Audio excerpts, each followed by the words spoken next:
All rise, please.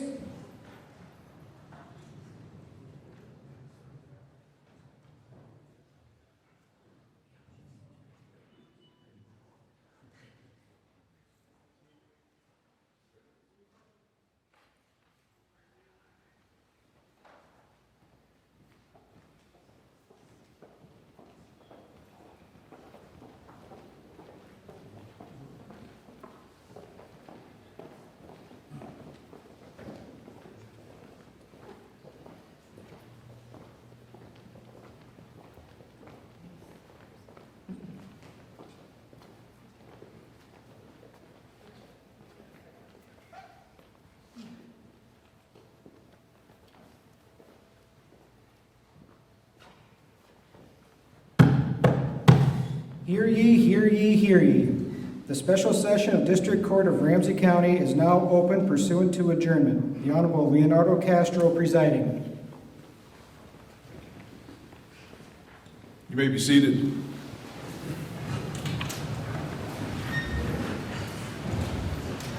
Good afternoon, everyone, and thank you, Deputy, for opening this special session of court. On behalf of myself and Assistant Chief Judge Sarah Grewing, the judges and referees of the 2nd Judicial District, Ramsey County, I welcome you all to this special court session. And thank you very much for attending.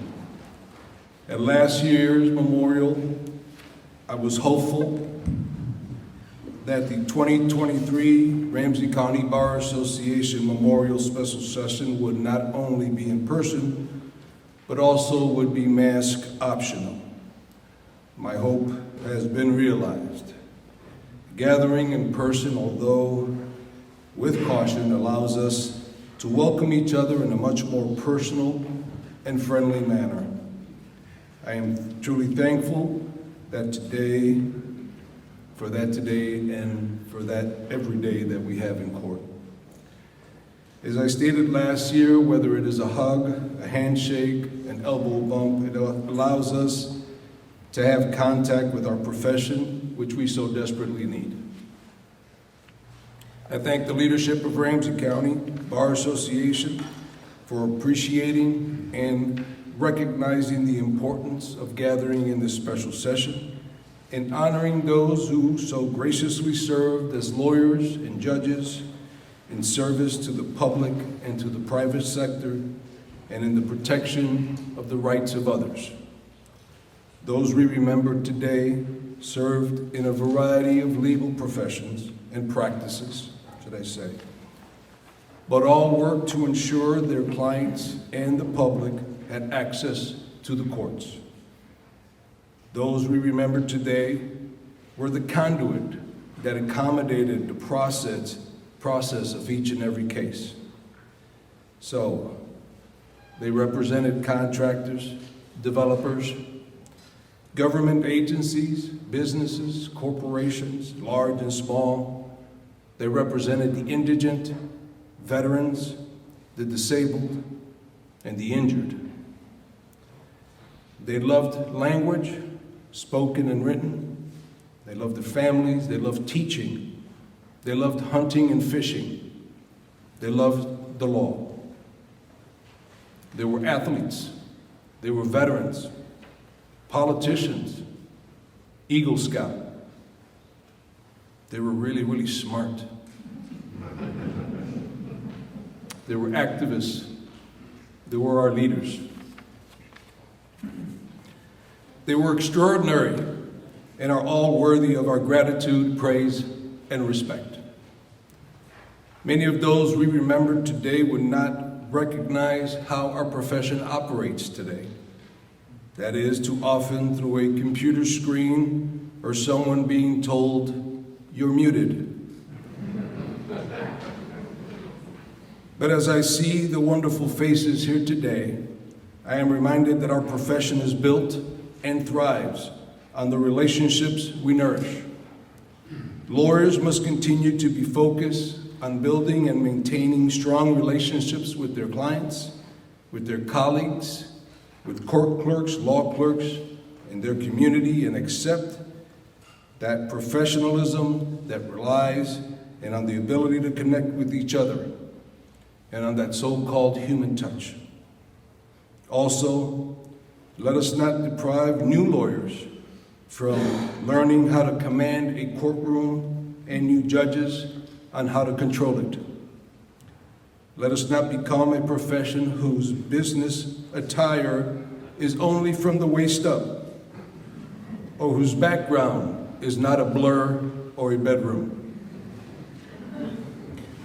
Those who witness the administration of justice should be advised by the actions of judges and lawyers that the function being performed in a courtroom is higher than that in the ordinary course of our lives. Not only must we treat people with dignity and respect, but the setting must be dignified and respected. The lawyers and judges we remember here today practiced law or enforced the rule of law that affected the lives of so many in so many ways. They did not engage in abstract transactions or cases that needed to be resolved, but rather they engaged in resolution of disputes that required facilitation, dialogue, and compassion. No matter where technology may take us, let us follow the example of those that came before us, leaving a legacy of collegiality, trust, and respect. Let us continue to foster a human-centered approach to the practice of law. We honor those we have lost, support those who have suffered the loss, and share our memories so we do not forget. To the families and friends and colleagues of those we remember today, I say we are sorry for your loss and we wish you peace. And may this memorial bring you some comfort. And now, I would like to welcome Kenya Bowden, President of the Ramsey County Bar Association.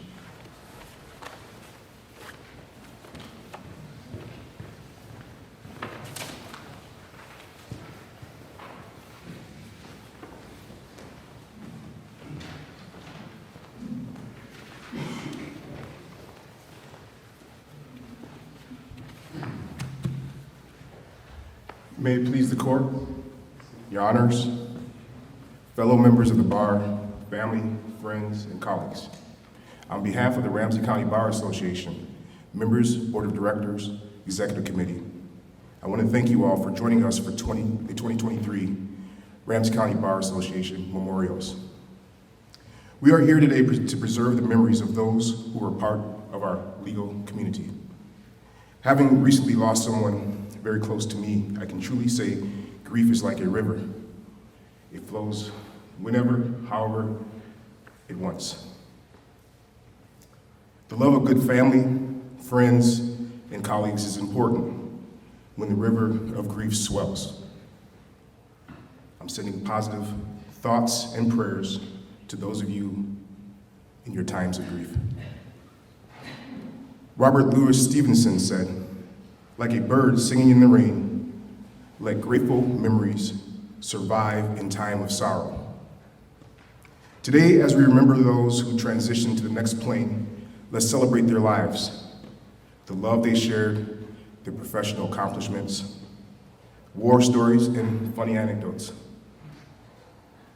Growing up, the word death was replaced with homegoing. In homegoing ceremonies I attended, it was all right to celebrate, laugh, to cry, and some folks even screamed. Because for those of us who remain on this plane of existence, we need healthy ways to cope with the pain of the physical loss of our family, friends, loved ones, and colleagues. This afternoon, as we hear shared memories of those who have departed, let us make sure to hold each other up and tighten our bonds with those who remain. Let us use our loss to forge stronger relationships with each other. To all those grieving, we know the loss of your loved one cannot be changed, but we wish you comfort, especially in your darkest hours. I would like to end my remarks with this quote. You will lose someone you cannot live without, and your heart will be badly broken.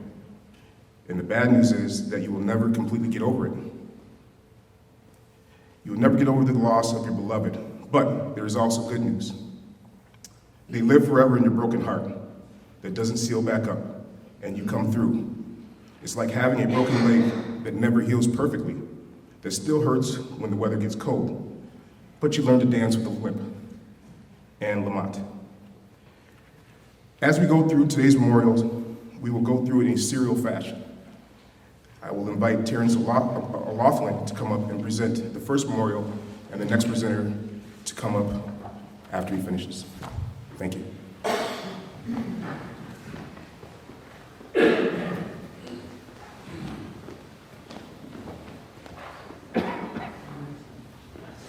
May it please the court. Thank you for all being here. Bill Beattie passed away unexpectedly after surgery in August of 2022. Although he was 82, he didn't know it. He had signed up to skate early morning drills on St. Paul Academy's ice rink 3 mornings a week. That same dogged determination colored many aspects of his life. He was born in St. Paul, Minnesota, graduated from St. Paul Academy and Williams College. His father, an engineer, built and operated Flying Cloud in the old university airport. Both of his parents were licensed pilots, and his first memory was being strapped into a 2-seater Piper Cub while his mother practiced takeoffs and landings. At Williams, he majored in English. He disagreed with current speculation about the value of a liberal arts education. He felt his courses in literature, writing, and debate enhanced his ability to be a good lawyer, but also to live a curious, thoughtful life. After graduating from the University of Minnesota Law School, he accepted a clerkship with the Minnesota Supreme Court, working with Justice Walter Rogoshevsky. Afterwards, he joined the firm of Moore, Costello & Hart and practiced there for 42 years until his retirement. During his time there, he developed an expertise in construction law. He quickly became one of the leading construction lawyers in the state. Bill's colleagues at the firm and in the construction profession recognized Bill for his intellect, writing ability, common sense, and good nature. While practicing primarily in Minnesota, he was recognized nationally for his work. He represented contractor and design professionals throughout the country. In recognition of his abilities, the American College of Construction Lawyers, an invitation-only group of leading construction lawyers in the United States, selected Bill as a fellow. Bill served as a mediator and an arbitrator for the American Arbitration Association starting in 1980. He was a sought-after arbitrator and continued actively arbitrating cases up to the time of his death in 2022. He married his wife Carol in 1965, and they had 3 sons, who he taught to skate in the backyard skating rink he made each winter. He went on to coach all 3 of their hockey teams, proving that he could have great patience when necessary. He was a skilled and longtime golfer, occasionally demonstrating that everyone's patience has a limit. Bill loved language and at one time taught legal writing at William Mitchell Law School. Many friends have kept letters he wrote to them after events in their lives. He read constantly, much history, but recently read some of the classics he had read in school. He did say that What Maisie Knew by Henry James was intolerable in 1961, and putting it down after one chapter in 2022, he confirmed his earlier opinion. He had issues with slow drivers, his printer's idiosyncrasies, and anything that didn't work when it was supposed to. He was smart, very funny, irreverent, loyal, kind, and loved by many. His life ended, but his loss goes on and on. Respectfully submitted by his wife, Carol Heidinger Beatty.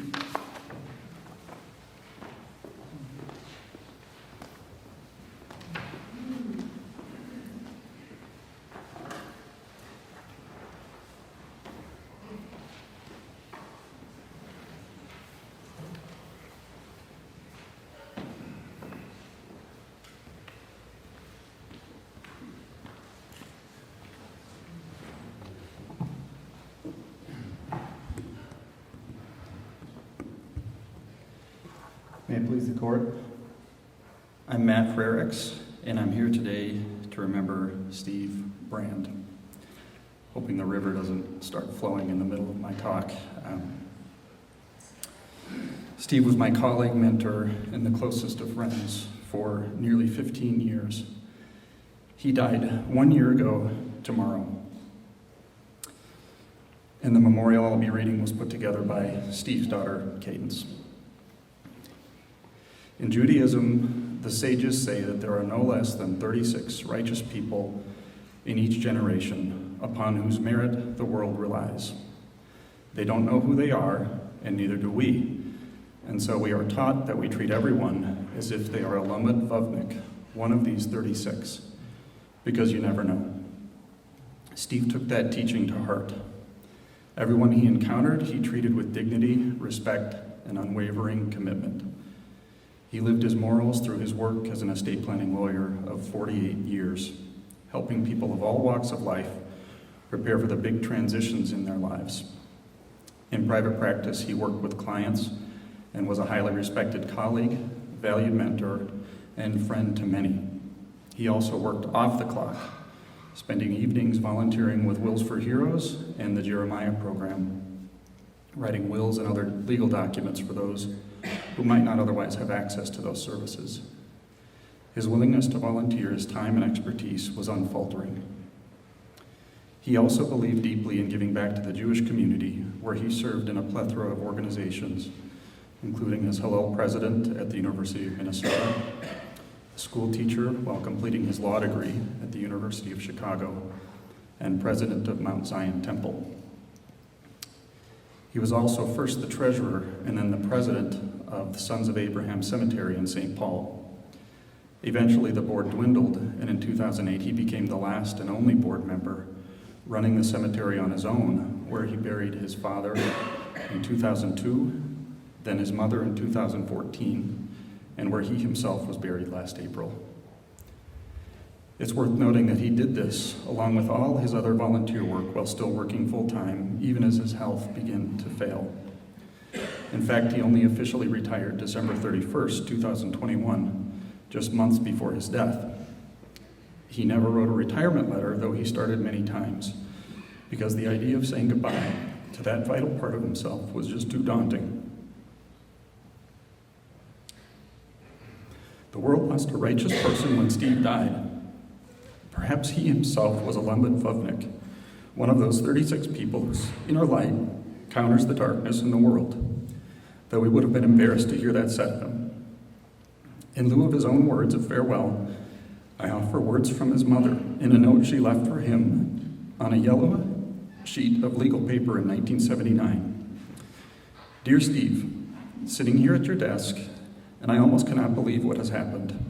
Your dad and I dreamed of many things for you, but your being a lawyer with a firm such as this has made us so very happy. Our cup runneth over. I've never been alone in your office.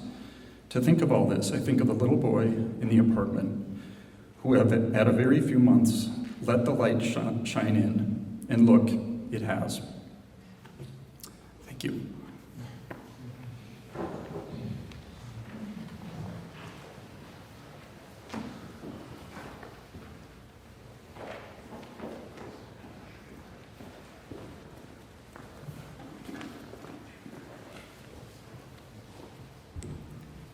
May it please the court, my name is Mark Schroeder. I'm with Taft, Stettinius & Hollister, formerly Briggs & Morgan, and it's my honor to present this memorial today on behalf of my law partner, Jack Devney. John Leo Devney, known as Jack by family, friends, and colleagues, was born September 21st, 1938 in Duluth, Minnesota, to John Leo Devney and Madeline Genevieve Devney. When Jack's father returned from the South Pacific at the end of World War II, the family moved to Little Falls, Minnesota, where Jack was reared and schooled. Jack was an accomplished student and also became an Eagle Scout. After graduating from Little Falls High School, he was accepted at the University of Notre Dame, an institution that meant a great deal to Jack throughout his life. After graduation from Notre Dame, Jack returned home to enroll in law school at the University of Minnesota. There, he excelled in his studies and was chosen as a member of the Law Review. After completion of law school, Jack took a position with the Attorney General of the state of Alaska, where he traveled much of the state and rose through the ranks quickly to become an assistant attorney general. Upon leaving the Attorney General's office, he worked in private practice with several different law firms in the Anchorage area. In 1967, Jack returned to Minnesota to become a special assistant attorney general, where he handled a number of significant cases on behalf of the state. Jack left public service in 1969 and joined the St. Paul law firm of Briggs & Morgan, where he enjoyed a long and productive career with men and women who would become not only his close colleagues, but dearest of friends. Jack's professional life was marked by his intelligence and his drive and commitment to serve his clients in litigation. His diverse and accomplished career included representation of clients in both the Minnesota and the United States Supreme Courts, where he argued very effectively. Jack conducted his law practice as he did his life away from the courtroom and the office, in his belief of duty, honor, and hard work were the standards of his profession and his personal life. His children will always remember him scribbling notes and dictating on his dictaphone while hard at work at home on Sunday afternoons. Jack preferred his role as a litigator across a broad spectrum of topics, and he avoided the specialization that was the frequent pathway for many in this profession. This provided Jack with the opportunity to utilize his ability to master new subjects quickly, to continually absorb new things, to learn from subject matter experts, and to promptly apply learning on behalf of his clients. Jack's litigation spanned a diversity of topics, ranging from construction law to intellectual property law, as well as a broad range of business and commercial law matters. One professional accomplishment is particularly noteworthy in his career was Jack's representation of Marathon Pipeline Company in a lawsuit brought by a bankrupt under the newly enacted Bankruptcy Act of 1978. Jack argued the act was unconstitutional in that it conferred Article III powers on judges who otherwise lacked career protections and political independence of Article III judges. Both District Court Judge Miles Lord and finally the United States Supreme Court agreed with Jack that the act was unconstitutional, and as a result, the Bankruptcy Code was rewritten by Congress and new policies and procedures were implemented. Jack's great loves, beyond his family and his law practice, were hunting and fishing. His appreciation of the outdoors started by his father's side while trolling for walleyes on Lake Mille Lacs, hunting ducks east of Little Falls, and many adventures on the Mississippi River. He also loved hunting and fishing with friends, whether at the northwest angle of Lake of the Woods, a duck camp that he established on Leech Lake, his time as a member of the Long Meadow Gun Club, fishing for walleyes below Blanchard Dam on the Mississippi, or frequent trips to the North Dakota prairies. These experiences, as well as his law practice, provided Jack with many, many stories that he would gladly recount to family, friends, and colleagues. He was a legendary storyteller. At gatherings, Jack would usually be found in a small group, a Manhattan in one hand, and the other, the most recent brand of cigarettes Jack was then quitting, telling a story of dispensing justice in the Alaska bush, fishing or hunting adventures, or more commonly, misadventures, or the antics of some rude opposing counsel or unadmiring judge. As the punchline was about to be delivered, Jack would pause, tilt his head to the side, take an enormous drag on his cigarette, and then let it out together with a punchline, at the same time giving a loud guffaw. He was irresistible, and all around him would break out into loud laughter. One would sometimes forget the story, but the storyteller was never forgotten. His memory will always be cherished. Jack married the former Judith Higgins in 1970. Together, he and Judy had 3 children, John, Elizabeth, and Joseph. After Judy's passing, Jack was married to Mary Shrallo in 2018. The family now includes 5 grandchildren. Respectfully submitted by John L. Devney, Michael Streeter, and David Greening. Thank you.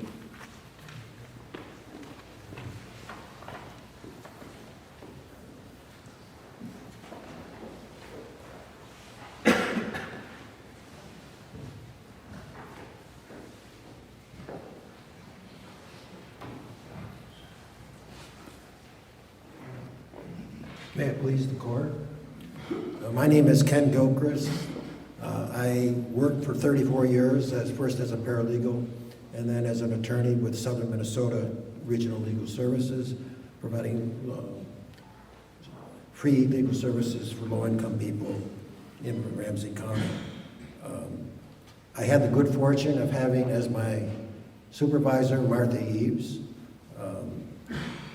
and in the words of her husband of 42 years and her son David, Dr. David Gubrud, Martha was a true champion and warrior for justice for low-income Minnesotans. Martha passed away on May 12, 2022, after battling non-alcoholic cirrhosis of the liver for many years, and also after spending a beautiful Mother's Day weekend with her husband and 2 sons, David and Will, and her grandchildren, Sam, John, and Ellie. Martha is survived by her sisters, Linda Flanagan and Mary Jane Raich, a great-granddaughter, and several nephews and a niece. Her mother, Helen Mopsy Eves, brother Chuck, stillborn son Matthew, and grandson all preceded her in death. Martha began her 37-year career as an attorney at Southern Minnesota Regional Legal Services in 1976, after first teaching high school in both South Dakota and then Edina, Minnesota, followed by graduation from the Minnesota Law School. During her career at Smurls, she argued successfully in many Minnesota Supreme Court and federal court cases, establishing or clarifying law to the benefit of thousands of unemployment compensation, food stamp, MFIP, medical assistance, and Social Security disability recipients. She also conducted hundreds of successful administrative law hearings to the benefit of clients at Smurls. Martha's great legal skills were noted by none other than former Chief Judge Donald P. Lay of the Federal Eighth Circuit Court of Appeals, Donald P. Lay, who wrote in describing Martha's presentation in the case of Minnesota Health Association versus Heckler, that Martha's successful legal argument on behalf of a class of thousands of disabled persons, including many veterans, was, quote, one of the two most moving and persuasive arguments that he had heard in his long career. Martha was well respected by clients, lawyers, and judges for her wonderful compassion and kindness, as well as her toughness, a great intellect, excellent preparation, and powerful advocacy on behalf of her clients, while at the same time maintaining deep respect for her clients, opposing counsel, and judges and others in the justice system. Martha also was an adjunct professor of law at Hamline University Law School, where she taught poverty law, spoke at several legal education training events, and also mentored many new legal and legal aid attorneys, as well as volunteers from the Ramsey County Bar Association. She created the first specialized legal aid program for the homeless, Project Hope, and also co-founded Sister for Sister, a low-income group to empower female members of the group. She was honored many times in her career, including the Ramsey County Bar Association Humanitarian Award, the YWCA of St. Paul's Professional of the Year Award, and the Bernard P. Becker Award honoring the outstanding legal aid attorney in the state of Minnesota.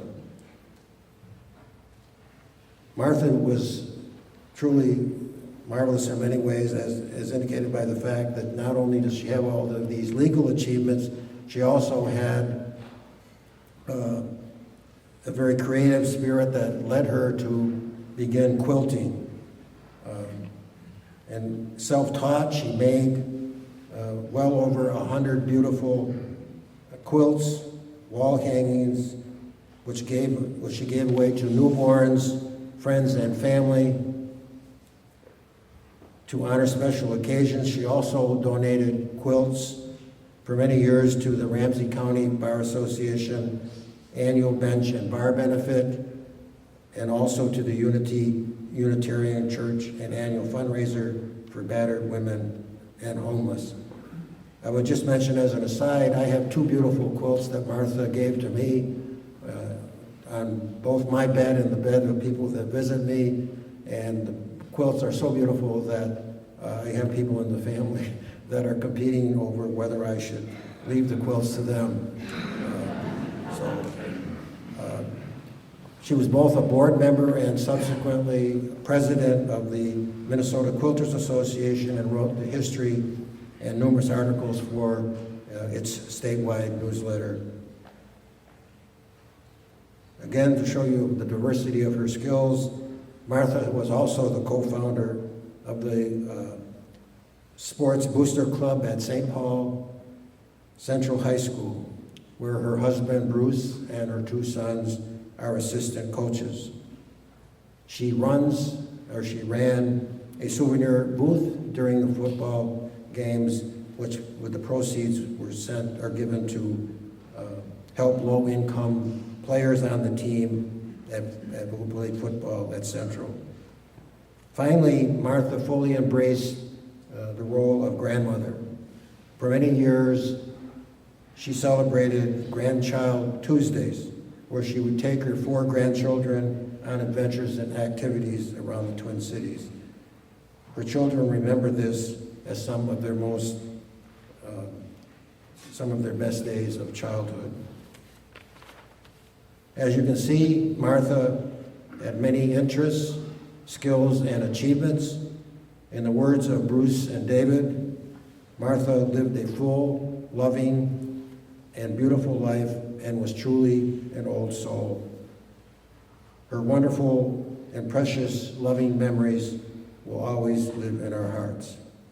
This presentation is presented on behalf of David, her son, and Bruce Beneke, her husband. Thank you very much.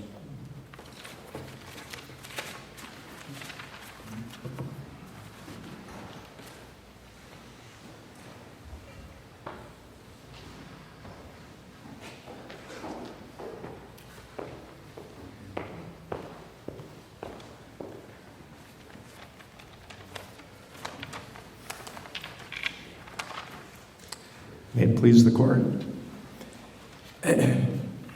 If only every lawyer in the early years of practice could have the edifying experience of opposing the likes of Jack Heschler. I had that good fortune in a case that consumed the better part of my practice and Jack's for nearly 4 years. The contest turned into an epic legal battle, not unlike some Uber board game combining elements of Risk, Battleship, and Monopoly, and ever so rarely Chutes and Ladders, when I'd prevail against a long-shot motion that Jack conceded would likely be his chute, my ladder. Yet in the course of our marathon competition, I developed a deep respect for Jack as a lawyer and a person. As our struggle deepened, so did an abiding friendship. Years after our Uber board game, we even wound up sharing offices. And with the backdrop of Jack's heavy involvement with the leading arts and civic organizations of the Twin Cities and beyond, I managed to recruit him to the board of the World Press Institute, on which he served until his death. Jack's engagement was always active, replete with fresh ideas and probing questions. When it came to action, Jack was in the vanguard. In our case, Jack exemplified the hallmarks of a great lawyer: civility, no exceptions, in the course of zealous advocacy, bear-trap listening skills, intellectual rigor, and the courage to be creative. At every turn, Jack demonstrated how lawyers can be gracious, even cheerful, while playing Risk, Battleship, Monopoly, and yes, Chutes and Ladders to the bitter end. But over time, Jack exuded attributes that reached far beyond his time and talents at the bar. He was defined by his curiosity about the world and equally by his tireless engagement with it. After growing up in La Crosse, he became a Georgetown Honor Scholar and oarsman, then proceeded to NYU Law School as a Ruth Tilden Scholar. Before joining the real estate practice of the prestigious St. Paul firm of Doherty, Rumble, and Butler, Jack, with his wife Linda, worked as Vista volunteers in the trenches of Chicago's South Side. Jack is a member of the ABA-sponsored pilot project called Community Legal Counsel. The year was 1968, when Chicago was consumed by the riots and violence, much of which surrounded the Democratic Convention. It was a formative experience, from Jack's severe beating at the hands of a group of angry neighborhood toughs to Jack's volunteer representation of a protester arrested for climbing a statue and waving a flag. An avid skier, voracious reader, and gardener on a grand scale, Jack was a world traveler many times over. When their son and daughter were young, Jack and Linda led them on a 6-month odyssey around the globe. The travel tradition continued with Jack and Linda's 2 accomplished grandsons, who grew to idolize their high-achieving grandparents. Above all, Jack was interested in people, their stories, their viewpoints, their humanity. This trait is what endeared him most to people who knew him best. The legal profession, our community, the world are much better off because of Jack Heschler. May his remarkable life and generous spirit inspire all of us to give more than we take. Respectfully submitted by me on behalf of the wonderful family of John G. Heschler. Thank you.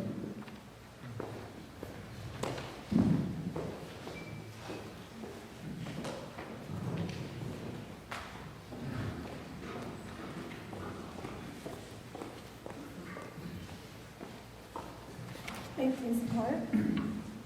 I'm Marta Anderson, and I submit this in memory of my mother, Charlotte Jensen. Charlotte Jensen passed away in Brooklyn Park on May 22nd. She was born on May 22nd, 1936. She passed away on June 11th, 2022. She was surrounded by her family. She was born in Pere Marquette and raised in Muskegon, Michigan, along the shores of Lake Michigan. Charlotte enjoyed a loving childhood where she acquired an affinity for music and learning. She graduated valedictorian from Muskegon High School and then the University of Michigan at Ann Arbor with honors and a degree in in math and English. After graduating from college, she moved to Washington, D.C. to work in the National Security Agency. It was there that she met her husband, David, of 63 years. After a short courtship, they were married and began a beautiful life together, eventually moving to Minnesota and starting a family. She and David had lived in the same home along the Mississippi River for the last 50 years, raising their 3 children and enjoying all that life has to offer: music, art, reading, travel, and even a vintage car or 2. She was an active member of the Lutheran Church of the Master in Brooklyn Center for many years. She's quiet and unassuming, yet full of wit and insanely intelligent. Charlotte at her core had a heart of gold. She was peaceful and caring. Nature was, and it was evident to everyone that met her, always with an infectious smile and a gleam in her eye. She was so generous in so many ways, never looking for recognition, but taking pure joy in the act of giving. As an example, while raising her children, Charlotte decided to go to law school. She attended law school and became an attorney. After graduating from the University of Minnesota, she established a solo practice in Brooklyn Center. She frequently provided pro bono services and reduced fee representation, as well as volunteering her legal services to survivors of domestic violence at Chrysalis. She was a dedicated supporter of her grandchildren and enjoyed attending their sporting events, musical concerts, and extracurricular activities. Never idle, her hobbies were numerous: soap making, sewing, quilting, cooking, gardening, and reading with abandon. Most notably of her hobbies, she loved classical music. One summer, she and David even took an opportunity to travel to Salzburg, Austria, to attend the annual musical festival, as well as visit the home of Mozart and a concert in Vienna. She was an avid musician herself. She played not only for her own enjoyment, but for the enjoyment of others. She was the concert master for the University of Michigan Orchestra, and later in life, she established membership in many orchestras and cherished trio, quartet, and quintet. She played in those groups until she became sick. She's survived by her husband, David, and her children, David and Tahira, Marna and Mark, Jennifer and Kevin. She was proud grandmother to Elise, Isabel, Liam, Maggie, Morgan, David, Alex, and Sophia. She's also survived by many nieces and nephews, sister-in-law, and her brother-in-law, Chuck. Respectfully submitted by the family of Charlotte Jensen.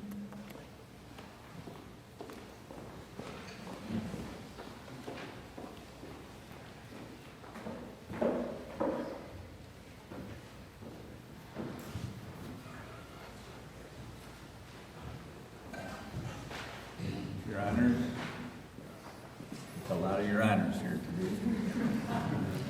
David L. Jensen, the husband of Charlotte Jensen, you just heard about. David L. Jensen of Brooklyn Park, Minnesota, was born March 28, 1936, passed away at home just a scant 2 months after Charlotte did, on August 30th, 2022. Raised in Elmore, Minnesota, on the family farm. David graduated from East Chain High School in 1954. After some undergraduate studies, he served in the Army during the Korean War and accepted the opportunity to attend the Defense Language Institute Foreign Language Center in Monterey, California. After discharge, he worked at the National Security Agency in Washington, D.C., where he met Charlotte, his wife, for 63 years. They were soon married and began their adventure together, eventually moving back to Minnesota. After completing his undergraduate degree, he graduated from law school at the University of Minnesota and practiced law for several decades. He started his legal career in Brooklyn Center and later established his personal injury practice in Anoka at Jensen, Hicken, Getty, and Scott. David and Charlotte raised their 3 children, enjoying life to its fullest, with travel, golf, music, and a vintage car 2 or 12. They were also faithful members of the Lutheran Church of the Master in Brooklyn Center, and David enjoyed singing in the church choir. David was kind and generous with a heart of gold. He also used his legal skills to serve others and enjoyed working closely with the Korean community in the Twin Cities. He was social and outgoing but humble, offering everyone he met respect and kindness, and sharing his time and his hearty dialogue. He loved visiting with friends while at the Y and after church. David was driven and analytical, studying subjects intently and applying due diligence to ensure things were always done and done well. At his core, David was so very proud of his family. His wife, children, and grandchildren were everything to him.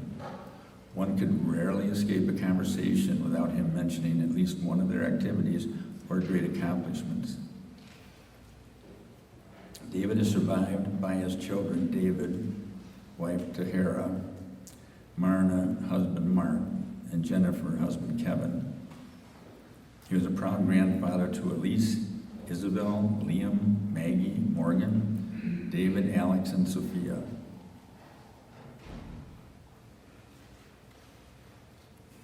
This is respectfully submitted by the family of David Jensen. I love you, David.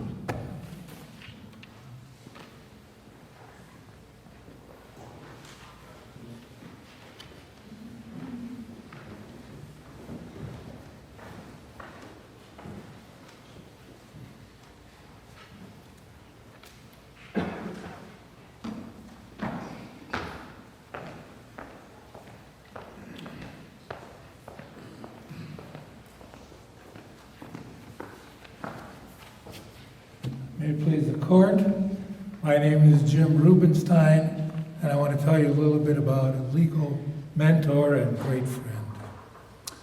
Thomas A. Keller III, loving husband and father, respected attorney, aficionado of the stage and above all of the finely written word, passed away on October 2nd, 2022 at his home in St. Paul. Tom was born on June 13, 1935 in St. Paul and grew up in Lake Elmo. He graduated with his A.B. from Dartmouth College in 1957. As a Ruth Tilden Scholar, he received his LLB from New York University in 1960. Tom spent most of his career at the O'Connor and Hannon law firm, before moving to Moss and Barnett and later to Gray Plant Moody. His expertise in business law allowed him to work with companies large and small on matters ranging from mergers and acquisitions to corporate governance and employment. Tom worked with utility providers, financial institutions, Fortune 500 companies, commercial real estate, and healthcare and medical devices. He thoroughly enjoyed the breadth and challenge of his work. Tom regularly served as a special master for the United States District Court in cases involving complex corporate litigation. He served as counsel to the University of Minnesota for many years, working on faculty collective bargaining and tenure concerns, union contracts, along with counseling the first successful case in U.S. District Court against NCAA sanctions. He was a co-chair of the Campaign Minnesota Capital Campaign at the University of Minnesota and raised funds to create the Edelstein Keller Endowed Chair in Creative Writing. He also secured funding for the Ohanessian Endowed Chair in Genocide Studies. He was instrumental in the creation of the Minneapolis Heart Institution Foundation at Abbott Northwestern Hospital and Children's Heartlink. Tom worked tirelessly for both organizations, becoming Chair Emeritus for the Minnesota Heart Institute Foundation and Director Emeritus for Children's Heartland. During his 56-year career, he diligently served on nonprofit boards, ranging from the arts to his unspoken pro bono work. In recognition of his service to the legal profession, Tom was honored with the Alumni Award from Dartmouth College and by the Minnesota State Bar Association. Tom was devoted to his friends, always ready to provide counsel or help whenever he was needed on behalf of a good community cause. Respectfully submitted by Ford W. Bell, Jasmine M. Keller, and Victoria H. Keller. Thank you.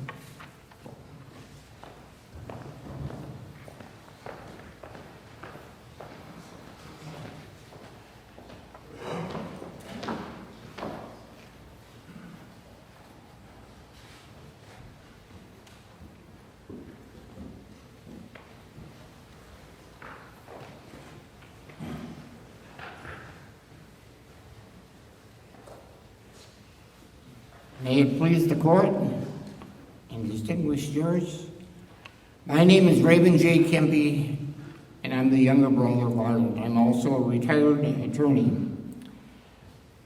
Arnold was born in St. Paul, Minnesota on January 23rd, 1927, to my father, Carl Kempe, and my mother, Alice Kempe. There were 3 children. Carl was the oldest son, Arnold was next, and I was the youngest. We grew up in West St. Paul, and as a youth spent many summers and falls at Spring Lake near Hastings, Minnesota. We hunted and fished there for years, and after attending schools in West St. Paul, we attended and graduated, all 3 of us, from Humboldt High School. Arnold was an excellent athlete at Humboldt. He excelled in basketball and football.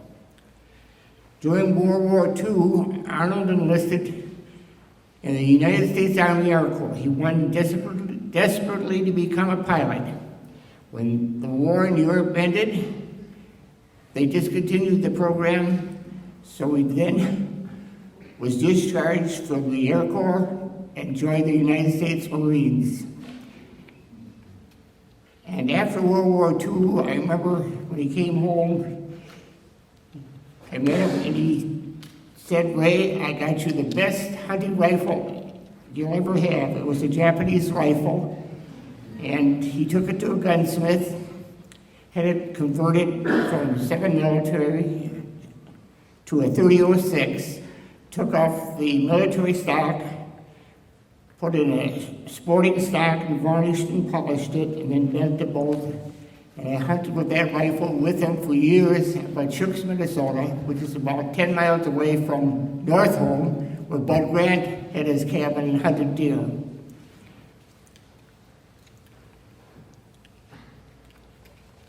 Arnold also, after he graduated, was employed by the law firm of Hoffman, Donahue, Graff, Schultz, and Springer. Schultz and Graff later both became district court judges. After the law firm terminated, Arnie started to practice with his partner, Tom Murphy, in West St. Paul. Arnold also had a yearning for public service. He was elected mayor of the West St. Paul, one of the newest mayors out, and served as city attorney. Arnold, when he was at the University of Minnesota, got a degree in economics, and then he went into law school. I was a year behind him at the University of Minnesota. One of his classmates was Walter Mondale, former Vice President of the United States.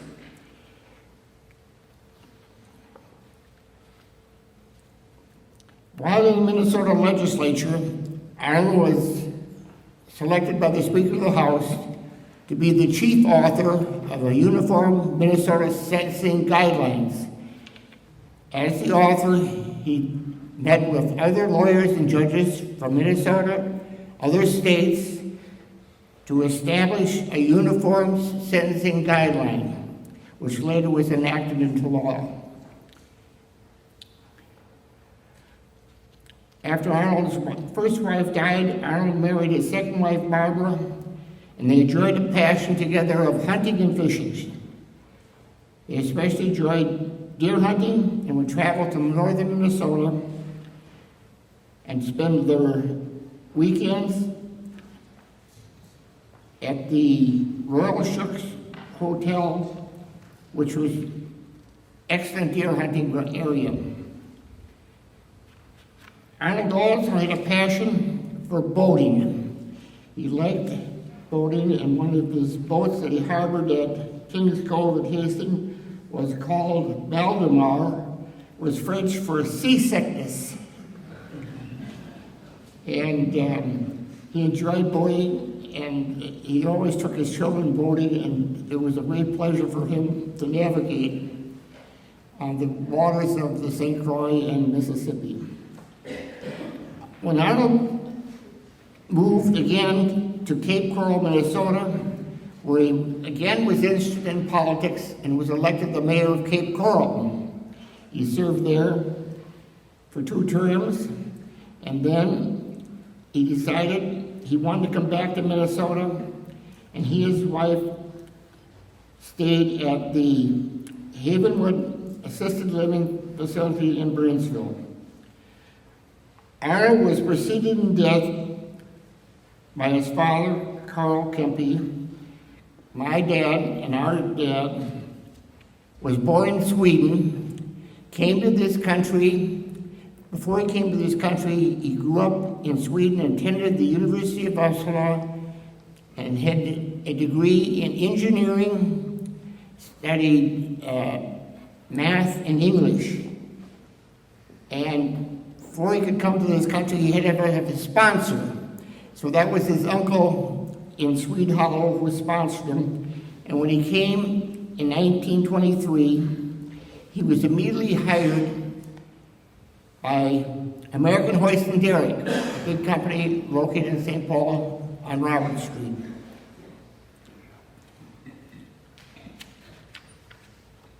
Arnold was preceded in death by her dad and mother, Alice, his first wife, Elizabeth Sankwitz Kempe, and my older brother, Carl, who attended also the University of Minnesota and graduated from Michigan State University with a degree in police administration and chemistry, and took employment with the city of Tucson, Arizona as a captain and head of their crime laboratory.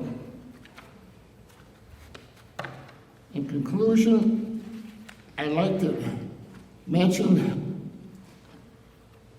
the surviving children of his second wife, Barbara, and his children by his first wife, Elizabeth, William, and Mary, and Annette, and also the daughter and son of Barbara, Diane Anderson, Brian Audie, Diane's daughter, Leah Mascassi, and son Thompson. I'd like to conclude also with telling one of Arnold's favorite jokes. He always liked to tell this before lawyer groups and judges. There was once a distinguished lawyer who, when he died, he wanted something put on his tombstone that everyone would take notice of and be astonished. And sure enough, what was written on this epitaph, "Here lies a lawyer and an honest man." And people always were astonished and amazed why they buried two people in one grave.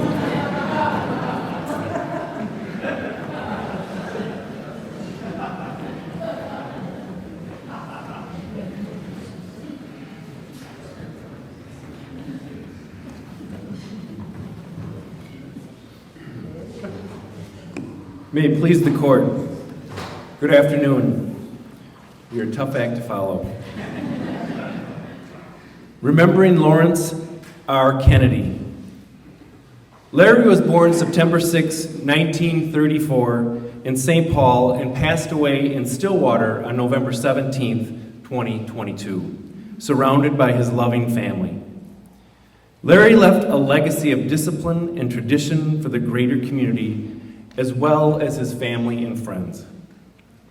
After matriculating from Nativity Grade School in 1948, Cretin High School in 1952, to the University of Notre Dame, graduating in 1956, with a Bachelor of Philosophy and Commerce, majoring in finance.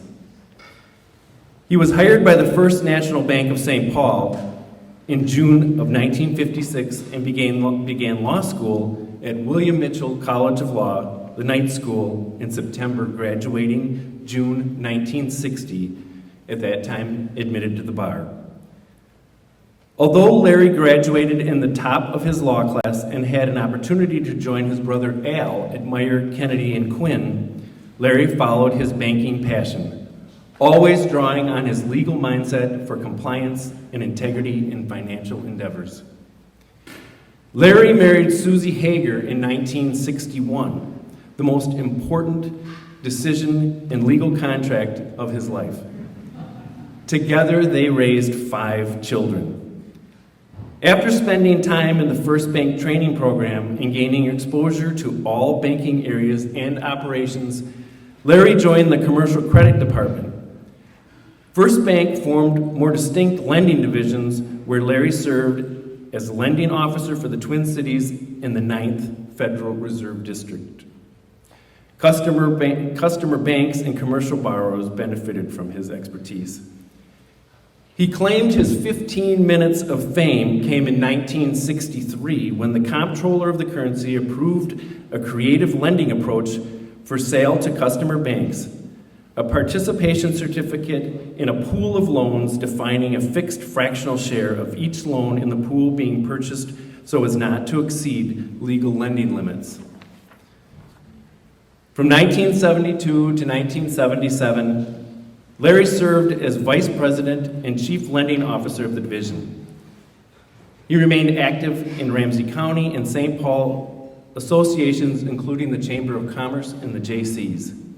He was president of the Minnesota chapter of Robert Morris Associates from 75 to 1976, and was on the National Legal and Legislative Committee contributing to the revisions of the National Bankruptcy Law of 1978.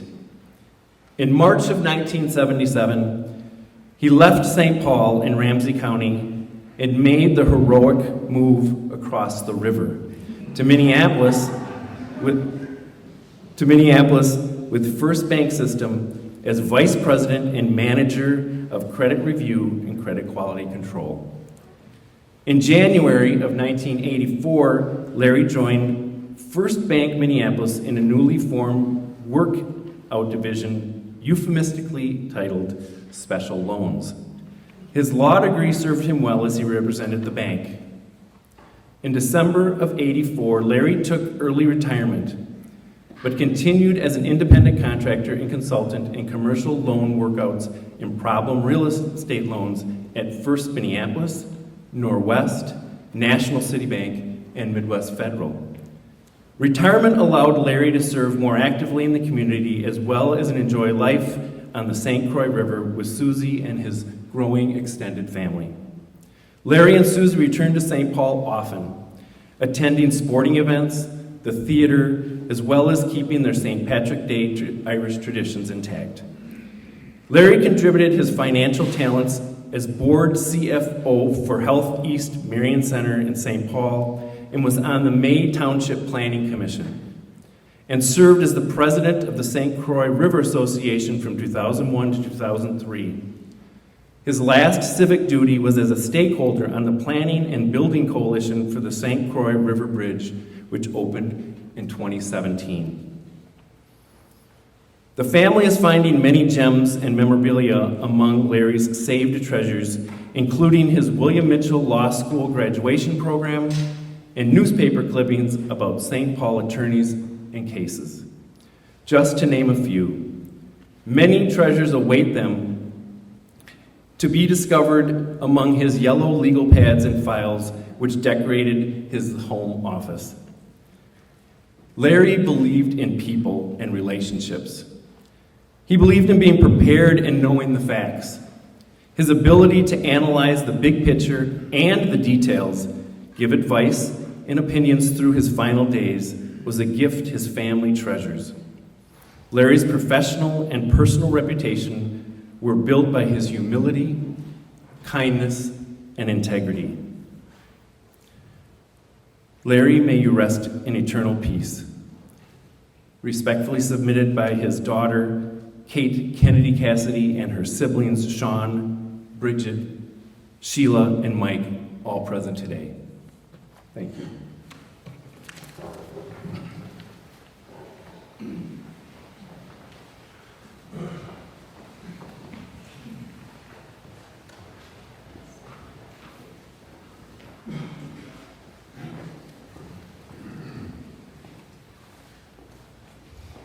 May it please the court.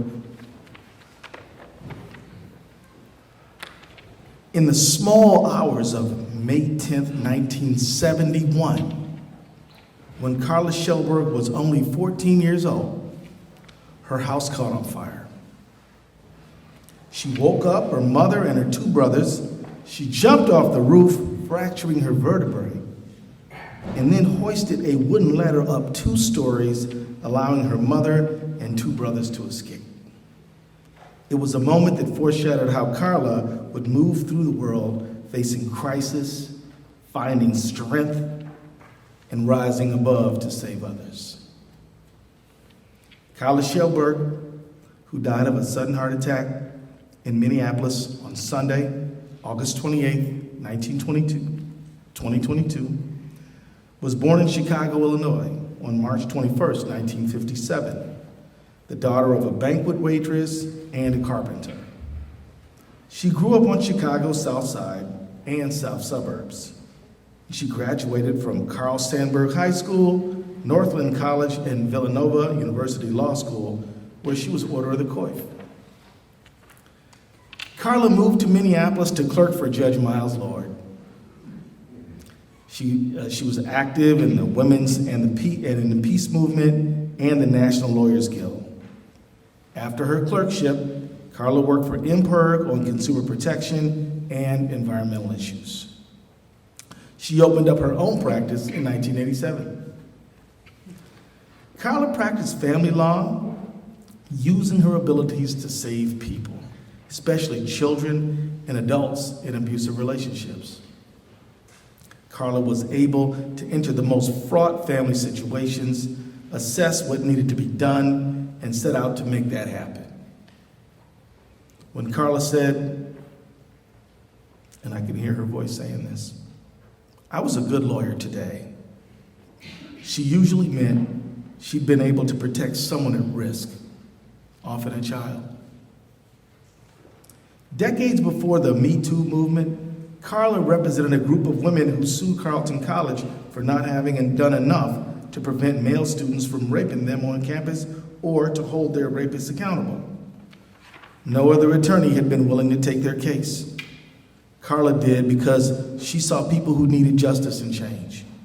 She won compensation for her clients and Carleton's commitment to create one of the first systems for preventing sexual assault on campus and help persuade Congress to pass the federal law requiring colleges and universities to report sexual assaults.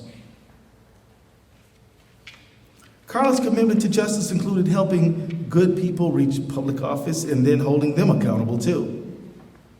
She helped many people with a vocation for leadership to find their voices and manifest their inner strengths as organizers, candidates, and elected officials. She was likely proudest of helping Keith Ellison be elected to Congress as Minnesota's Attorney General. She was a trusted advisor and confidant to many leaders who shared her vision for a more equitable world. I promise I didn't write that. Her gift for creating community particularly shone at her last home at Midtown Global Market. She painted watercolors and made jewelry. Carla leaves behind many who loved her fiercely. The love of her life was Dick Cosberry, who's here today. Her daughter Jean, her bonus kids Emily, Jonathan, and his wife Lonnie, and her grandsons Jake and Ben, and her brothers Ted and Walter and sister-in-law Bonnie, plus scores of other dear friends and family. You could not meet Carla without being changed. To know her was a great gift. Respectfully submitted by Richard L. Caspari on behalf of Carla's family and friends.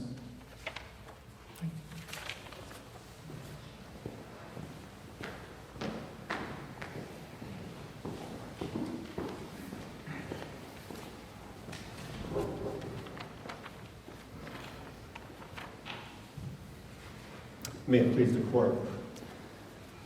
My name is Keith Dodseth, and I'm here to speak about my good friend and law partner, Dale Larson. Dale Larson passed away on May 10th, 2022, at the age of 84, due to natural causes. Dale graduated from Moorhead High School in 1955. After serving for 3 years as a paratrooper in the 11th Airborne Division, Dale worked as a TV reporter for KXJB TV in Fargo, and then WCCO here in Minneapolis. After he graduated from the University of Minnesota Law School in 1965, he started his legal career at a small law firm known as Robbins, Davis & Lyons, back when it had 30 lawyers. The law firm was renamed Robbins, Zell, Larson, and Kaplan in 1980 after Dale was invited to join the firm's executive committee. By that time, the law firm had grown to more than 150 lawyers and had expanded its office and practices nationally. Dale helped the firm to earn the title Kings of Catastrophe in a Times Magazine article that was published in 1985, based on its involvement in several high-profile litigation cases, many of which Dale had directly involvement in managing. Dale left Robbins in 1988 to form the Zell & Larson law firm. And then in 1999, the Larson King law firm was formed, carrying forward Dale's values for aggressive representation of clients in litigation. Dale never limited his representation to merely one side. He was a plaintiff one day, a defendant the next. He was an insurer representative one day and a policyholder the next. He even represented reinsurers. Dale had direct involvement in most of the high-profile natural, environmental, and product catastrophes that impacted the legal system during his nearly 5 decades of law practice. He was truly a generational legal talent. Included among the cases where he served as either the lead trial counsel or managing partner were the collapse of Idaho's Teton Dam back in 1976, the fire at the MGM Grand Hotel in Las Vegas in 1980, the deadly Skywalk collapse at the Kansas City Hyatt Regency Hotel in 1981, as well as litigation involving asbestos bodily injury claims, DES claims, Times Beach dioxin claims, Mount St. Helens eruption claims, and claims arising from the Norwest Bank fire in downtown Minneapolis. In one of the more prominent moments of his early career, Dale served as lead plaintiff's counsel for women who sued the A.H. Robbins Company, arising from personal injury due to the defective Delcon Shield IUD product. It resulted in a monumental victory for his clients in 1984 that was described at the time as the nation's largest group settlement in any civil litigation case up till then, and one of the most groundbreaking mass tort claims of its era. We extend our deepest condolences to Dale's loving wife, Jan, his son, Mark, and his son, Scott, and the rest of his family. Respectfully submitted.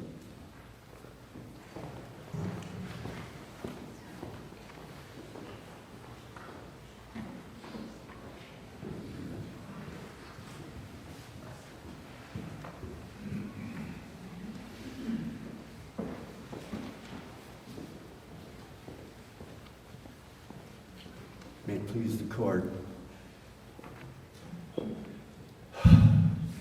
Thank you for giving us the opportunity to honor our dad, Arthur Patrick "Pat" Layton, in this special session of the Ramsey County District Court. Pat died peacefully at his home on August 2, 2022, just a few weeks short of his 89th birthday. He grew up in Austin, Minnesota, the oldest of two children of Art, a truck driver, and Catherine, a school teacher. After attending high school in Austin, he became the first in his family to attend college when he went up to St. Paul and to the College of St. Thomas. He finished first in his class in the 2-year baccalaureate program and also played on the college tennis team. Pat then attended the University of Minnesota Law School, where he served as an associate editor of the Law Review and graduated Order of the Coif. After graduation, he clerked for Justice Leroy Madsen of the Minnesota Supreme Court, and then for legendary Minnesota Federal District Court Judge Edward Devitt. Following his clerkships, he joined the law firm of Moore, Costello, and Hart in 1958. The firm was one of the oldest in the state and had a proud tradition of excellence, had many extraordinary lawyers over the years, including Chief Justice Warren Berger. Pat had a general practice with an emphasis on commercial and construction litigation. He served as a trusted advisor to his many long-term clients, including the then College of St. Thomas. He believed strongly in public service and was active on many boards and civic organizations. He served as president of the Ramsey County Bar Association and later as president of the Minnesota Bar Association, where his focus was on civility, professional courtesy, and ethical standards. He felt an obligation to be engaged, to give back, and to mentor others. One of his proudest achievements was when he served as campaign manager for Fred Weston in the election for clerk of the Ramsey County District Court in the late 1960s. I remember that. He worked tirelessly on the campaign, offering advice, giving speeches, delivering yard signs, and making phone calls. And he was elated when Mr. Weston won the election to become the first African-American clerk of the Ramsey County District Court. Pat loved the law and all it could do to help people. He was an exceptional researcher and writer and a true counselor for his clients and many others. He could always be counted on to give thoughtful, well-reasoned advice on any subject. Pat was well respected in the legal community and maintained strong relationships with the judiciary. In the early 1970s, his 6 children, me being one of them, attended one of his oral arguments before the Minnesota Supreme Court. Following the argument, a clerk delivered a note to the family from one of the justices. The note read, "I thought your father understood the case best."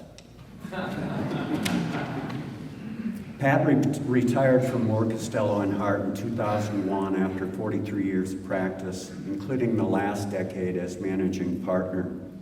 He stayed close to former colleagues, but he never looked back. He succeeded in retirement as he had in practice. He did many hours of volunteer work with his wonderful wife, Kitty, and loved traveling with her to Hawaii and other locations, including her cabin on beautiful Lake Owen in Wisconsin. Pat will be remembered for his extraordinary intellect and memory, his wry and playful sense of humor, and his great love of family and his dogs, usually in that order. He hosted weekly Saturday morning coffee sessions with extended family and brought everyone together at the holidays.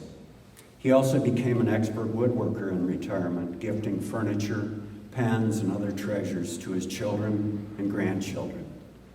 Pat was devoted to the law and to his family, and we will greatly miss him. Respectfully submitted by Tom Layden, Pat's son, and my brother.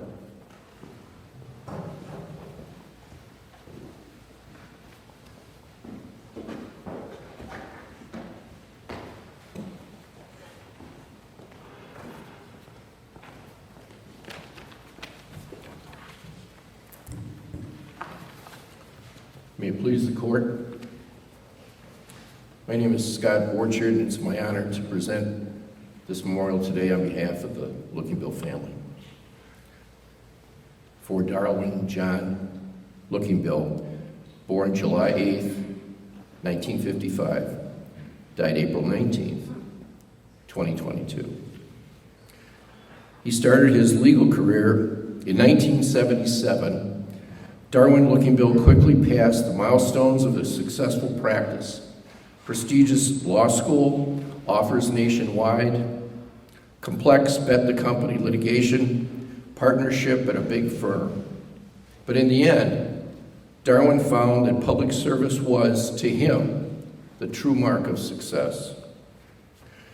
Darwin Looking Bill, the sixth of 7 children, was born in Spencer, Iowa, and graduated from Drake University and Stanford Law School with honors. After graduating from Stanford in 1980, Darwin joined the Oppenheimer law firm in Minneapolis, where he focused on complex financial cases. Darwin left Oppenheimer in 1995 to serve as the head of the Civil Division of Ramsey County Attorney's Office. Then in 2012, Darwin became Director of Appeals and Regulation at the Minnesota Department of Human Services and served until his retirement in 2017. Justice was at the core of Darwin's work, both in the public sector and in his volunteer efforts. Darwin's focus included voting rights, marriage equality, and access to housing. May 21st, 2022, the day of Darwin's memorial, was declared Darwin John Looking Bill Day by the city of Minneapolis for his contributions to the community. Darwin is survived by his husband, David Potter. He is also survived by brothers David, Julie Spala, Looking Bill, Dean, Mary Looking Bill, Dwayne Looking Bill, brother-in-law Dennis, Lucy Potter, step-siblings John, Diane Wentland, William, Ramona Wentland, Ann Silberman, nieces Wendy, Brandon Carlson, Anna Joel Steele, Rachel Davis Wyant, Rebecca Grant Winters, Emily Silberman, Jessica Potter, Jonathan O'Neill, Aaron John Lafferty, and nephew Derek Alada Looking Bill, along with many grandnieces and grandnephews.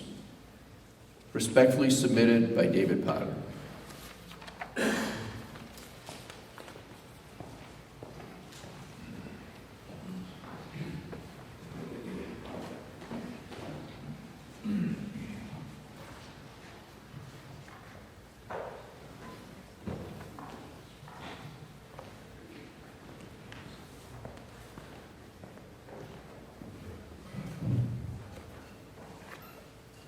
Chief Judge Castro, Assistant Chief Groen, members of the 2nd District Bench, friends, family members, and colleagues.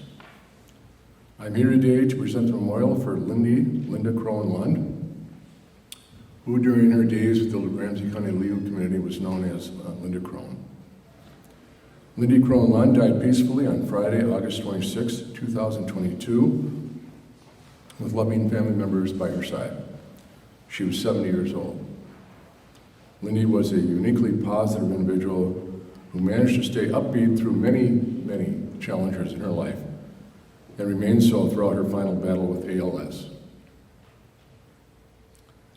She was the daughter of Lucy and Herbert Crone. She was born in Bethlehem, Pennsylvania, and spent her childhood in both Hinsdale, Illinois, and North Oaks, Minnesota. Upon graduating from Colby College in Waterville, Maine in 1974, with a bachelor's degree in psychology, she went on to graduate from William Mitchell College of Law in 1980 with a Juris Doctorate degree. Those of us who knew her, and I was one of those fortunate enough to know her in those days, remember her sense of humor, the sparkle in her eyes, with her laughter and a smile that could light up a room. Lindy served as a public defender for the state of Minnesota for 3 years, a welfare appeals referee, and then after passing the bar for a second time in Colorado, she had a solo general practice in Vail. Later in life, she went back to school and earned her license as an alcohol and drug counselor and worked at the Hislin Betty Ford Foundation. She also spent 2 years with Christ Presbyterian Church in Edina, Minnesota, as an executive administrative assistant, and volunteered caring for children while moms were in church programs. Lindy was a 20-year medallion holder with AA and a sponsor of adult women in both Alcoholics Anonymous and Al-Anon. She was a devoted mother, sister, aunt, wife, and friend. She was a valued member of her community, volunteering and making close bonds with many of the people she encountered. She was an outstanding athlete. Lindy played squash and was known to beat the men she played against with ease. At 32, she suffered a stroke, which she overcame with courage and a positive attitude. Despite this setback, she continued an active life swimming, gardening, and traveling around the world to support her children's many activities. Lindy was a proud mother of her 5 children. Olympic gold medalist and World Cup champion Lindsey Vonn, Carmen Kildo, and triplets Laura Kildo, Dylan Kildo, and Reed Kildo.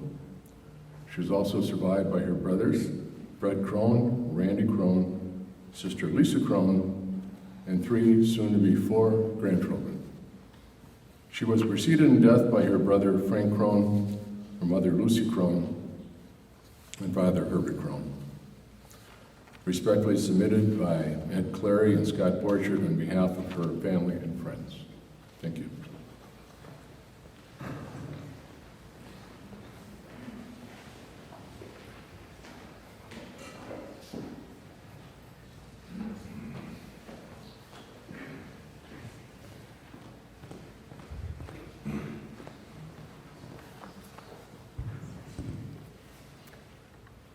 May it please the court, members of the Ramsey County District Court, friends, colleagues, and family members of those we are here to honor today. My name is Christy Paulson, and I have the great honor today to present the memorial for Thomas D. McCormick at the request of his dear family and friends who are here today. Attorney Tom McCormick was 74 and resided in Hudson, Wisconsin, when he died peacefully of natural causes on September 13th, 2022, following a short illness. He was surrounded at that time by those that mattered most to him, his dear family and friends. Tom will be deeply missed by colleagues and clients in the communities that he served, as well as by his family and friends.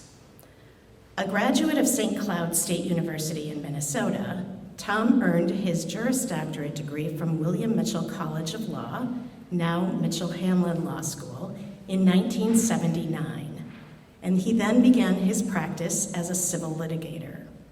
In 1988, he moved to Hudson, where he established McCormick Law Firm, a general practice.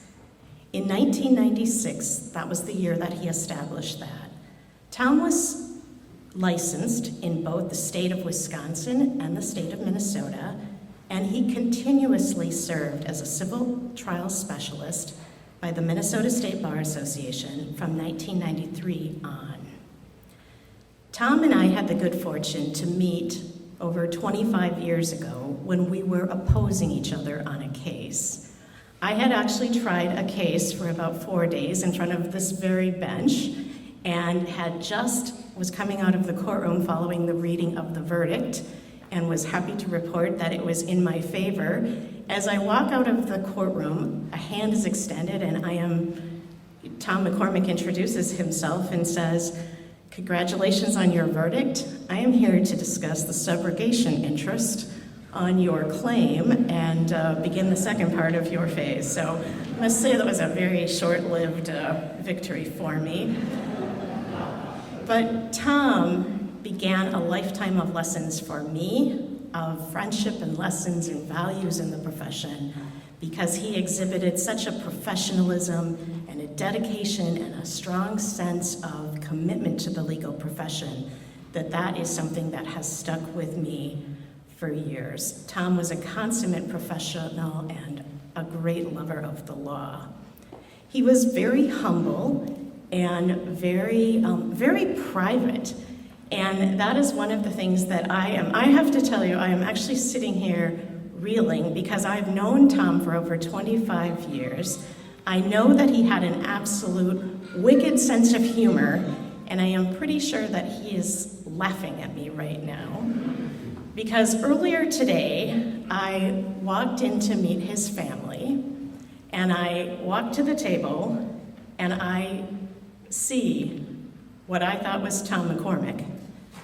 Because as my mind was reeling, in this 25 years, I am wondering how he failed, or either I didn't ask the question, I didn't listen well enough, or he failed to mention that he has an identical twin brother. Which means one of Tom's favorite lines, he and I would always kind of go back and forth, and he would talk about getting the last laugh or having the last word. And I am pretty sure wherever he is sitting right now saying, "Gotcha." If not, the alternative is that his twin brother stands up and says, "I'm really Tom, and you're on candid camera," so I am really hoping for the first one. As a litigator, Tom concentrated most of his practice on plaintiff's personal injury work. Tom was acutely aware of the difference that he could make in the lives of his clients and his family. When he tried dozens of cases to jury verdicts in his over 40 years of practice. He settled hundreds of cases. And despite that, he treated each and every case as though it was his only case, his first case, his most important case. Tom always told me that's because to the client, it is. It was, it is, and that's how he practiced law. Tom represented insurers and businesses as well in a variety of civil litigation matters, including one successful subrogation matter way back when, and that would be the one that I had. Clients trusted Tom because of his reputation for diligent advocacy, but also because of his responsiveness and his consideration, the manner of professionalism in which he treated them. Colleagues respected Tom for his knowledge of the law, his meticulous trial preparation, and most of all, for his meticulous observance of the highest code of professionalism and professional ethics. This universal regard for Tom's professionalism earned him the esteemed Martindale-Hubbell AV Peer Rating. In addition to working tirelessly on behalf of his clients, Tom was deeply involved in professional activities and his local community in Hudson, Wisconsin. Tom served for 2 terms on the Hudson City Council He served as the board chair of Camp St. Croix, and he served on the Hudson Chamber of Commerce and Tourism Board of Directors. Tom was awarded the Paul Harris Fellow and Governor's Service Award by the Hudson Rotary Club. Tom was an ardent believer in the civil jury system, and he was elected the Dean of the Academy of Certified Trial Lawyers of Minnesota, and he served in that capacity and in that role proudly, ardently fighting to preserve that right to the civil jury trial and to make sure that people had their day in court. And like Judge Castro said, he would be so happy to be back in person because Tom was a firm believer in that personal connection and loved standing in front of juries, loved meeting with clients, and loved all of that aspect of his practice. He took great pride in serving and in leading in that role.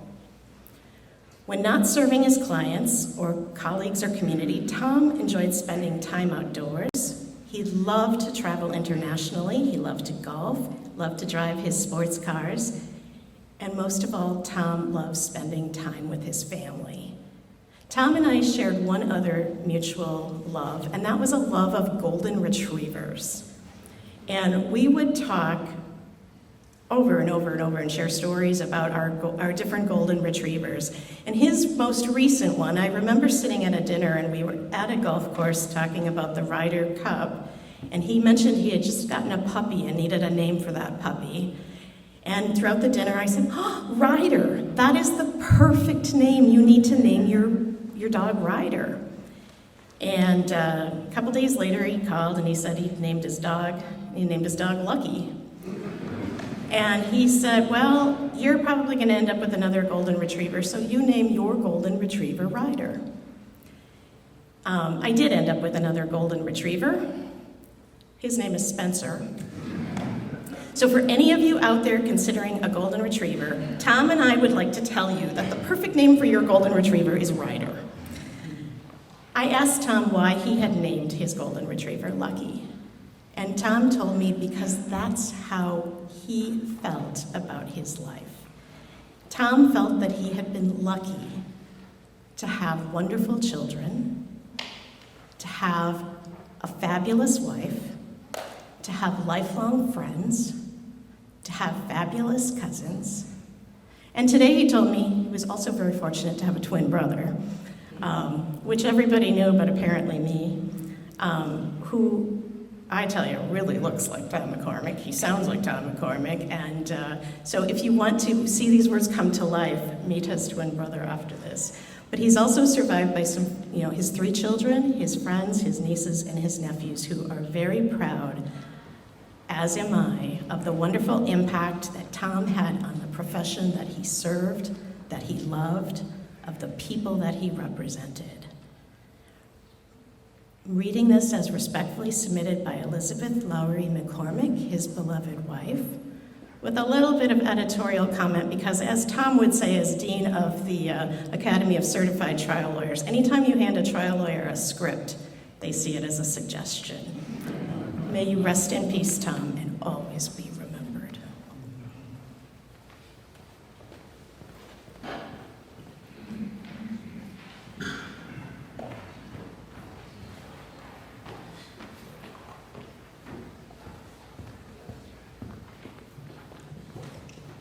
May it please the court. My name is Reed Schuster, and I'm here on behalf of Pete McGough, who is my father-in-law. Born in St. Paul, Minnesota, Pete was the 4th child and oldest son of Charles and Virginia McGough. He grew up in St. Paul and attended St. Thomas Academy and the College of St. Thomas. Pete then attended the William Mitchell College of Law while working full-time and starting a family. Pete spent his career initially as a practicing attorney and later as a real estate developer and broker. He worked first in St. Paul in southern Minnesota before spending several decades developing waterfront communities in southwest Florida. He was a true visionary with the ability not only to conceive great development plans, but also to convince a city council to share his vision, which in my experience is a rare combination of abilities. He never backed down from a challenge and was remembered by a longtime business partner and friend as having the highest raw IQ of anyone he knew. In 2018, when Pete's health issues began to slow him down, Pete moved from Florida back to St. Paul. He loved being near family, including his 3 children and 5 granddaughters, who affectionately called him Grumpy, a name he proudly lived up to. He was proud and delighted to reinstate his Minnesota law license after living out of state for so many years. Throughout his life, Pete realized a lot of success in his real estate career, but it was most proud to be an attorney. During his many medical visits, he was inevitably asked what he did for a living. Without hesitation and with pride, he'd always respond, "I'm an attorney." In fact, a few weeks before his death, Pete optimistically had business cards printed and plans to open a solo practice. Pete died from cancer on August 4th of last year, a little over 1 year after his original diagnosis, at the age of 66. His family and friends continue to miss him, his wicked, quick wit, his intellectual conversations, and his sheer determination. Respectfully submitted by the family of Pete McGough.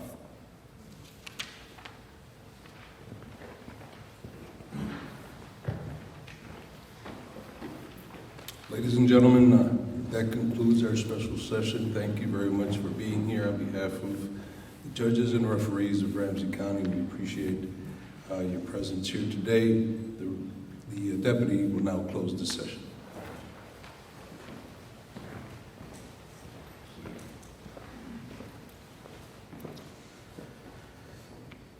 This special session of the District Court is herewith adjourned. Thank you.